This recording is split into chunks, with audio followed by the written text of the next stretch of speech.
चलिए आगे बढ़ते हैं। झारखंड की एक गरीब बेटी अपने हुनर से तीरंदाजी के राष्ट्रीय मुकाबलों में गोल्ड मेडल जीत चुकी है। अंतर्राष्ट्रीय मुकाबलों में भी भारत का परचम लहरा चुकी है।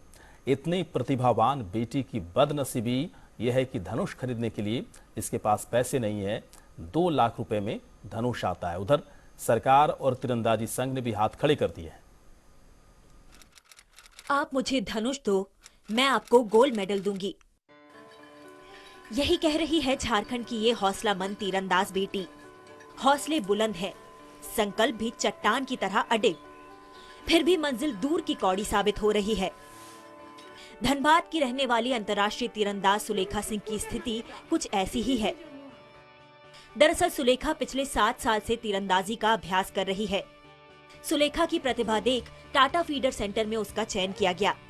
वहां अपने खेल को निखारते हुए उसने राष्ट्रीय तीरंदाजी में गोल्ड मेडल जीते। यही नहीं, 2013 में चीन में आयोजित कैडेट यूथ आर्चरी चैंपियनशिप में भारतीय टीम का प्रतिनिधित्व भी किया। मैं 3-4 नेशनल खेले, उसमें सब में मेडल है। उसके बाद सबसे अच्छा परफॉर्मेंस मेरा रहा यहाँ राज खरसवा में हुआ था जूनियर नेशनल। तो मेरा एज सब जूनियर का था, पर जूनियर में जाके मैंने ना 4 मेडल लिया, 2 गोल्ड, 1 सिल्वर, 1 ब्रॉन्ज। ये मतलब रिक्वेस्ट है कि यहाँ के मतलब राज्य सरकार और केंद्र सरकार से एक मुझे किसी तरह धनुष दे दे, तो मैं फिर से अपना प्रैक्टिस कमबैक करके फिर से अपना इंडिया ओलंपिक का नाम रोशन करेंगे और जरूर से जरूर एक मेडल दिलवाएंगे। अपनी तीरंदाजी से बेशुमार मेडल जीतने वाली ये तीरंदाज आज सरकार की अनदेखी का शिकार है। आलम यह है कि Sulekha Singh no work no pay के फॉर्मूले पर गिरिडीह में 5,000 रुपए की नौकरी कर रही है। यहाँ पे मेरे पास धनुष नहीं है।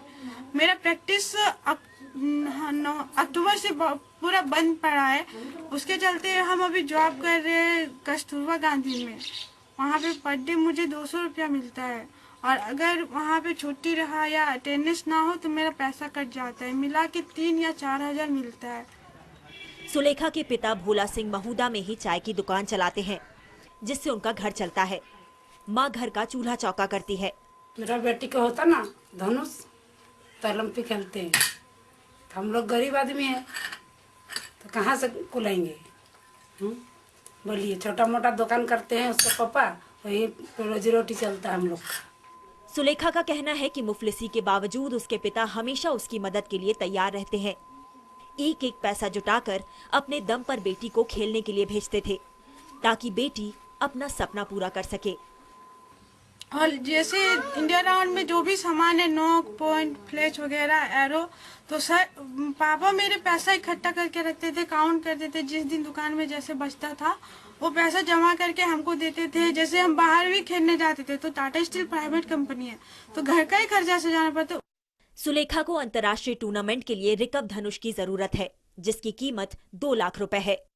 घर की आर्थिक स्थिति ऐसी नहीं है कि इतना महंगा धनुष खरीदा जाए।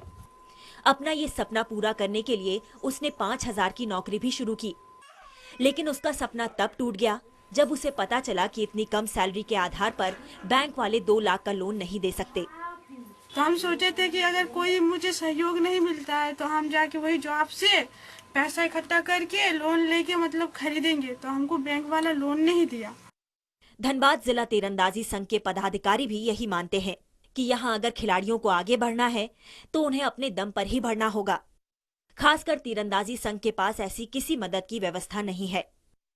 जो सामान है बहुत महंगे हैं, उसके तीर धनुष लाख, 1.5 लाख, 2 लाख रुपए से शुरू होता है। तो ये इतना पैसा उस बेचारी के पास भी नहीं है, ना हमारे जिला संघ के पास कोई फंड है, ना हमें सरकार देती है, ना यहाँ लोकल किसी तरह से मदद होता है। तो हम लोग ये सारे गेम्स को किसी तरह से अपने दम पर खींचते हैं।